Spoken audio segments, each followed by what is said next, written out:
Selamat siang Ibu Meliana, perkenalkan nama saya Gabriela Alode Jovita dan saat ini saya akan menjelaskan konsep dari Weighted Average Cost of Capital atau biasa disingkat WACC. WACC sendiri memiliki pengertian sebagai rata-rata tertimbang dari tingkat pengembalian yang diharapkan dari sekuritas yang berupa saham dan obligasi yang digunakan untuk membiayai perusahaan. Kenapa disebutnya rata-rata tertimbang? Weighted average, karena digunakan proporsi di dalamnya. Proporsi berupa persentase. Untuk memahami konsep WACC, kita harus terlebih dahulu memahami konsep pendanaan perusahaan.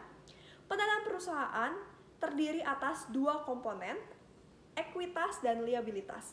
Jika kita berbicara mengenai ekuitas, kita membicarakan saham. Ada saham biasa, ada saham preferen. Saham biasa dibagi menjadi dua. Ada saham dengan pertumbuhan teratur dan saham dengan pertumbuhan yang tidak teratur. Yang komponen kedua adalah liabilitas. Liabilitas kewajiban, artinya perusahaan berutang kepada kreditur. Dengan apa? Dengan surat utang atau obligasi. Nah, tiga sumber, jadi dikelompokkan dalam tiga ya, ada tiga modal perusahaan. Saham biasa, saham preferen, dan obligasi. Dari tiga sumber modal perusahaan, perusahaan ini harus membayar atau memberikan balas jasa kepada ketiga modal ini. Misalnya, kalau untuk saham biasa, balas jasanya apa? Dividen berapa dolar per lembar saham atau berapa rupiah per lembar saham. Untuk saham preferen, dividennya dihitung berapa persen dari saham yang dimiliki. Untuk obligasi itu memiliki rumus berapa persen bunga dikali 1 dikurang persentase pajak. Jadi perusahaan untuk mendapatkan modal seperti saham, obligasi, ada balas jasanya. Nah, balas jasanya ini yang akan dihitung dalam WACC. Berapa banyak perusahaan, misalnya perusahaan membutuhkan uang 1 miliar rupiah. Perusahaan mengambil saham biasa, saham preferen, dia jual saham preferen, jual saham biasa, menerbitkan surat utang, hingga terkumpul 1 miliar dengan proporsi sendiri. Nah, WACC itu berfungsi untuk apa? Untuk menghitung dari modal 1 miliar, berapa banyak, berapa persen yang harus dikembalikan kepada investor, pemilik saham, dan kepada kreditur, ya karena obligasi. Nah, jadi WACC ini menghitung dari modal 1 miliar harus dikembalikan kepada investor berapa persen dan kepada kreditur berapa persen, seperti itu. WACC atau Weighted Average Cost of Capital menghitung cost of capital. Sesuai artinya, cost of capital itu kan biaya modal. Nah, jadi WACC itu menghitung dari modal tersebut berapa biaya yang dibutuhkan untuk dikeluarkan kepada investor dan kreditur. Berikut adalah salah satu rumus dari WACC. Menghitung proporsi yang pertama, D dikali RD dikali 1 min tax, itu menghitung proporsi untuk debt atau liabilitasnya, ditambah proporsi dari E dikali RE, itu proporsi ekuitas. Jadi menghitung rata-rata tertimbang berdasarkan proporsi liabilitas dan ekuitas. Begitu adalah rumusnya. Sekarang kita akan membahas latihan soalnya. Dari latihan soal ini kita bisa melihat bahwa ada perusahaan A membutuhkan modal 100 miliar. Jadi kita perlu modal total 100 miliar. Menerbitkan 15 juta lembar saham dengan harga Rp5.000 per lembar. Para pemegang saham mengharapkan return sebesar 10% atas investasi yang diberikan. Jadi yang atas itu bagian dari ekuitas. Kita berbicara perusahaan menerbitkan saham nih. Gitu. Jadi itu ekuitas. Paragraf kedua, perusahaan A juga kan butuhnya 100 miliar ya, menerbitkan 1 juta lembar obligasi seharga Rp25.000 per lembar untuk melengkapi kebutuhan modal. Para pemegang obligasi mengharapkan return sebesar 6% dan diasumsikan pajak perusahaannya sebesar 35%. Nah, jadi paragraf pertama kita berbicara mengenai ekuitas dari perusahaan, paragraf kedua kita membicarakan mengenai liabilitas dari perusahaan. Nah, saya biasanya dalam menjawab soal selalu menuliskan dulu apa saja yang diketahui dari soal. Dari soal kita mengetahui adanya KE. KE ini apa? Cost of equity. Jadi tingkat return yang diberikan dari tadi saham 10%. Dan KD, cost of debt, yang artinya adalah persentase tadi dari obligasi 6%. Kita tulis dulu saja KE-nya 10%, KD-nya 6%. Dan kita tadi kembali ke soal, kita melihat bahwa perusahaan A menerbitkan 15 juta lembar saham seharga 5.000 per lembar. Berarti berapa banyak sahamnya? Berapa banyak saham yang sudah terjual? Cara menghitungnya hanya perlu dikalikan 15 juta lembar dikalikan dengan 5.000 rupiah. Laku terjual semua, perusahaan akan mendapatkan 75 miliar rupiah. Sama, tadi juga perusahaan menerbitkan 1 juta lembar obligasi seharga 25.000. Cara menghitungnya bagaimana? Tinggal dikalikan saja. 1 juta lembar dikalikan 25.000 per lembar. Berarti perusahaan mendapatkan 25 miliar rupiah. Jadi perusahaan menerbitkan saham 75 miliar, ngutang 25 miliar, digabungin perusahaan mendapatkan modal 100 miliar. Bagaimana cara menghitung WACC-nya? Dengan rumus yang tadi. Kita pertama-tama menghitung dulu proporsi dari liabilitasnya. 25 miliar, karena total kita ngutang tuh cuma 25 miliar.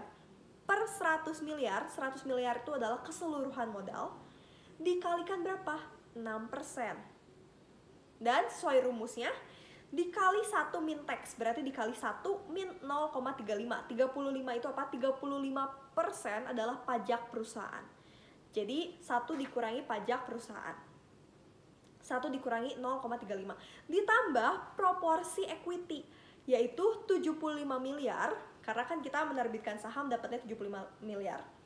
Per 100 miliar dikalikan berapa? Returnnya 10%. Jika dihitung akan memperoleh WACC 8,475%. Angka WACC 8,475% itu apa maksudnya? Maksudnya adalah, jadi dari total 100 miliar perusahaan yang harus dibayarkan perusahaan kepada investor dan kreditur, itu adalah 8,475%-nya. Nah, contohnya aja, kalau kita kecilkan angkanya, jangan 100 miliar deh, kita kecilkan. Setiap 10.000 yang investor tanam di perusahaan akan dikembalikan lagi oleh perusahaan senilai 847,5 rupiah. Jadi tingkat pengembaliannya itu berapa persen, seperti itu. Baiklah, sekarang saya akan membahas soal variasi jika suatu perusahaan memiliki sumber pendanaan dari 4 modal yang berbeda. Ada obligasi, saham preferen, saham biasa yang pertumbuhannya teratur, dan saham biasa yang pertumbuhannya tidak teratur. Soalnya seperti ini memang agak panjang karena setiap nomor itu menjelaskan sumber pendanaannya masing-masing. Jadi PT Gebi memiliki 4 sumber pendanaan seperti berikut. Nah, ini lanjutan soalnya. Tadi kan sudah dijelaskan bahwa modalnya itu ada dari saham biasa, saham preferen, dan juga dari obligasi. PT Gebi memiliki proporsi pendanaan 10%, 25%, 35%, dan 30%. Jadi sesuai soal yang tadi ya, persentasenya. Ini sangat penting untuk kita menghitung WACC-nya. Pertama-tama kita harus membuat suatu tabel WACC, saya namakan. Kita membagi menjadi sumber pendanaan, proporsi pendanaan, dan cost.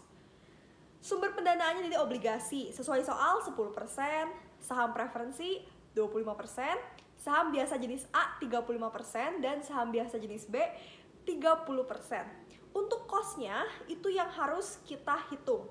Jadi setiap sumber pendanaan itu ada persentase cost-nya berapa persen. Tadi, kalau di soal sebelumnya itu sudah diketahui ada KD, ada KE, itu adalah cost. Nah, sekarang kita akan menghitung cost-nya. Sesuai urutan soal, pertama-tama kita akan menghitung cost of debt. Jadi kalau di soal sebelumnya, KD-nya itu diketahui. Kalau sekarang kita harus menghitung sendiri KD-nya. Rumus menghitung KD itu I dikali 1 min tax. Dari soal kita bisa melihat ada PT GB mempunyai obligasi seharga $1.000, mempunyai par value 1.250, interest rate 11% per tahun, jatuh tempo 10 tahun, dan pajaknya 30%. Dari soal informasinya banyak, tapi ternyata jika kita lihat rumusnya, tidak semua informasi diperlukan. Yang diperlukan hanyalah I dan tax. Jadi kita masukkan saja. I itu apa? I itu interest rate-nya 11%, dikali 1 dikurang tax-nya berapa? 30%. Kalau dihitung, akan muncul angka 7,7%. Ini untuk cost of debt.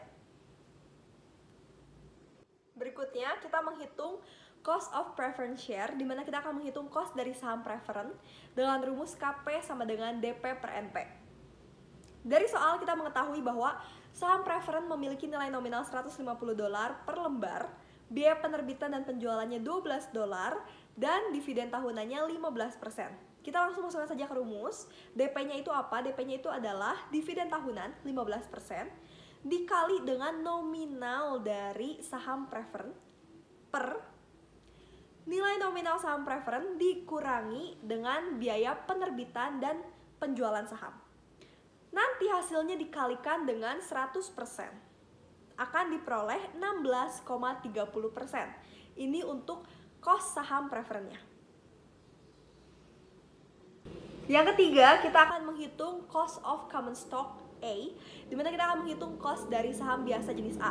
Saham biasa jenis A ini merupakan saham yang pertumbuhannya teratur, memiliki rumus KE D1 per P ditambahin G. Kalau di soal sebelumnya, KE itu sudah diketahui, jadi sekarang kita menghitung KE-nya. D1 itu apa? Dividen tahun pertama per harga ditambah dengan persentase pertumbuhannya.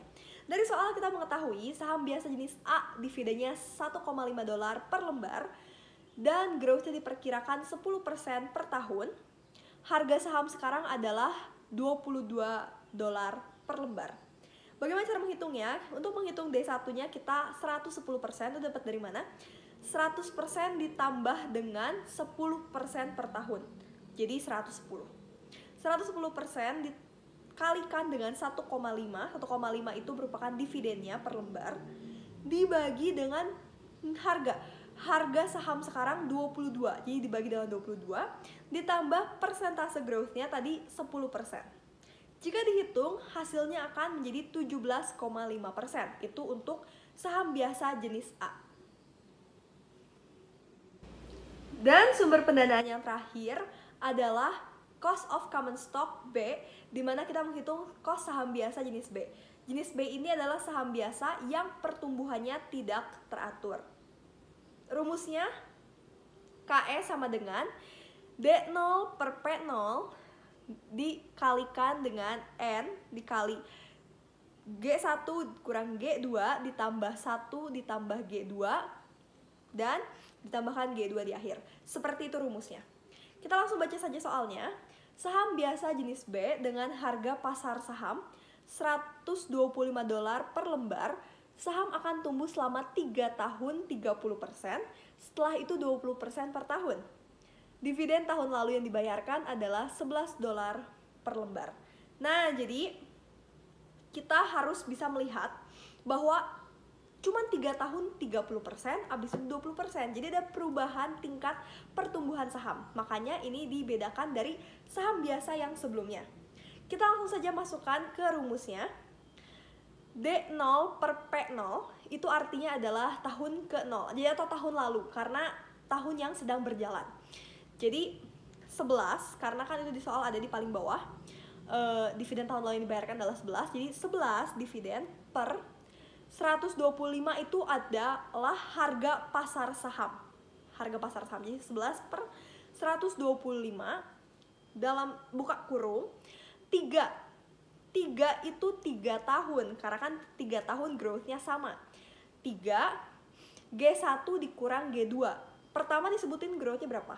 30% dulu ya. Jadi G1-nya 30% dikurang G2-nya 20%. Karena kan seperti itu urutannya. Dari 30 nanti akan jadi 20. G1 kurang G2 ditambah 1 ditambah G2, jadi 1 ditambahin 20%, dan terakhirnya di belakangnya ditambahin 20%, ditambahin G2.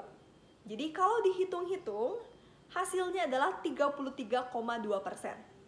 Ya, jadi seperti itu rumusnya, tinggal dimasuk-masukin saja angkanya.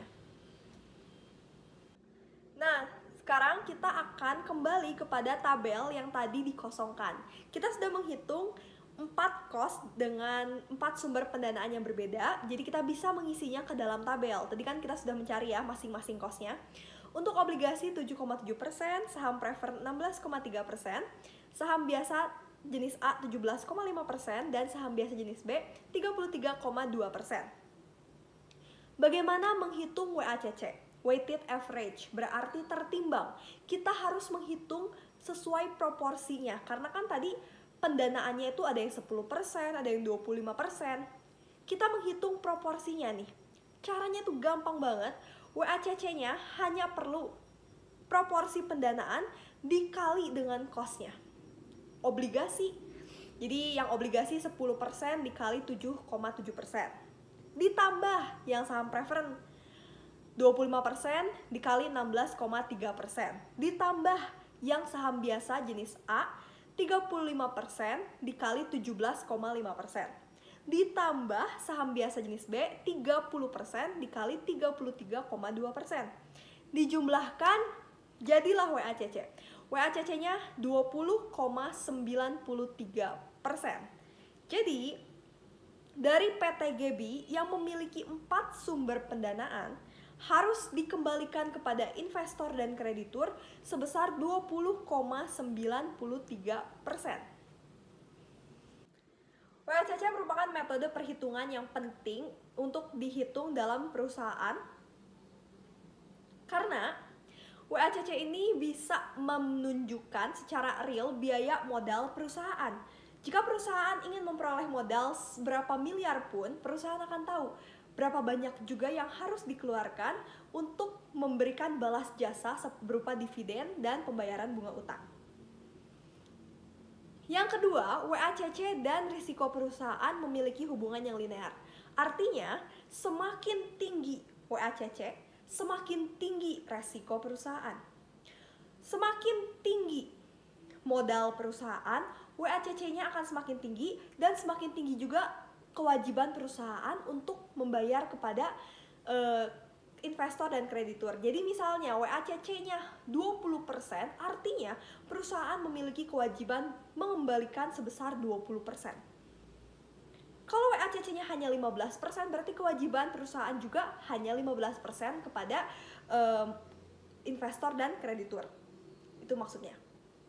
Dan yang ketiga, WACC digunakan sebagai rate of return dalam perhitungan NPV. Jadi, kalau di NPV kita mengenal yang namanya istilah PVIF atau Present Value Interest Factor.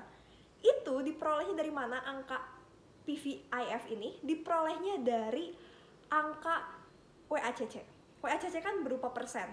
Nah, itu bisa digunakan untuk menghitung NPV juga. Seperti itu. Kalau NPV-nya lebih besar daripada WACC, berarti proyeknya layak. Proyeknya mendatangkan untung dan menciptakan nilai bagi perusahaan. Nah, demikianlah penjelasan saya mengenai konsep dari weighted average cost of capital. Terima kasih banyak.